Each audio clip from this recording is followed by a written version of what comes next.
Pakalbėkime apie drąsą dalintis mintimis. Šita tema man iškilo dėl to, kad iš kelių žmonių iš kelių visai skirtingų ir tarpusavį absoliučiai nesusijusių žmonių, gavau tokius komentarus, kad wow, tu turi drąsos kalbėti, tu turi drąsos daryti šitus video ir dalintis jais viešai. Ir suprantat, man drąsos tame visai nereikia. Aš tai darau ne dėl to, kad aš drąsi. Ir aš, kai darau įrašus, aš visiškai negalvoju apie drąsą ir net, suprantat, tai absoliučiai tai, ką aš darau, visiškai nesusiję su drąsa. Aš mažai turiu drąsos. Aš daugelio dalyko bijau. Ir aš dirbu su savo baimėmis ir laisvinuosi iš savo baimių. Bet daryti video įrašus, dalintis mintimis viešai, man visai nereikia jokios drąsos.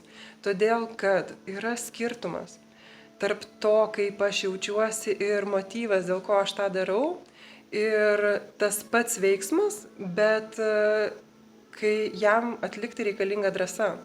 Kada reikalinga drąsa? Tada, kada žmogus galvoja apie tai, kokias reakcijas gaus iš aplinkos. Ta prasme, kai žmogus koncentruojasi ne į savo vidinį motyvą, kodėl aš tai darau, kodėl man to reikia, o galvoja apie tai, kokios reakcijos ateis iš išorės. Pavyzdžiui, jeigu aš kalbu stovėdama prieš auditoriją, vienas yra dalykas galvoti apie tai, ką aš jiems noriu pasakyti tiem žmonėm, kurie susirinko manęs paklausyti. Ir kitas dalykas yra galvoti, kaip jie sureaguos į tai.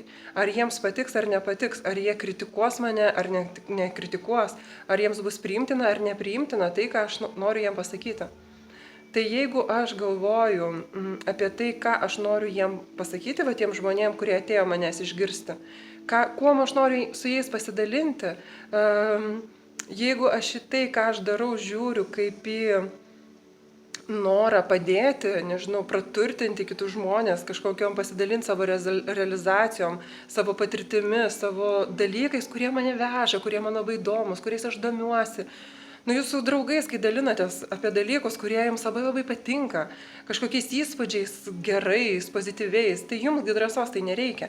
Tai lygiai taip pat ir man nereikia jokios drąsos atsistoti prieš auditoriją ir pasakoti, skaityti paskaitą ar vesti seminarą arba daryti šitos įrašus, kuriuos darau. Man tam drąsos nereikia, nes aš į jūs žiūriu kaip į draugus, kuriems aš noriu kažką papasakoti, ką aš patyriau.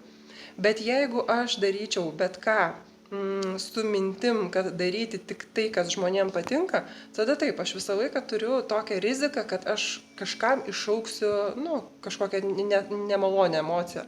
Dabar ne tai, ko aš norėčiau. Kitaip tariant, vietoj to, kad pritarimo, palaikymo ir susižavėjimo vietoj šitų malonių emocijų, aš galiu sukelti nepritarimą, nepalaikymą, nesupratimą, atstumimą, atmetimą, kritiką, pašaipą, galbūt bet ką. Tai jeigu aš darydama kažkokį veiksmą galvoju apie kitų žmonių reakcijas, kurias iššauksiu, emocijas, kurias aš jiems iššauksiu, tuomet be abejo aš turbūt gal ir nedaryčiau.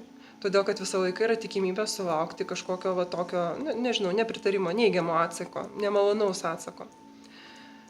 Tai tada ir jūs savo galite užduoti tą patį klausimą. Jeigu jūs kažko nedarote vien tik tai dėl to, kad bijote, kad žmonės nesupras, tai vardan ko jūs darote? Ar vardan žmonių pritarimo ir palaikymo, ar dėl to, kad tai yra jūsų kelias, kad tuo keliu eidami jūsų širdis dainuoja. Ir linkiu jums, kad viską, ką jūs darote, viską jūs darytumėt vien tik tai dėl to, kad tai darant jūsų širdis dainuoja. Ir be abejo, kad tai neša naudą kitom gyvom būtybėm. Bet tik tai kokios emocijos kyla kitiem, tai yra ne jūsų, o tų žmonių emocijos. Ir kiekvienas žmogus turi teisę kažką mėgti arba kažką nemėgti. Kiekvienas žmogus turi teisę pritarti arba nepritarti. Bet tai yra, negalima uždrausti ir atimti iš kito žmogaus teisę jūs mėgti arba jūs nemėgti. Tai ir aš jums netimu jūsų teisės mane mėgti arba nemėgti. Bet aš tikiuosi, kad jūs mane mėgstate. Laimingai.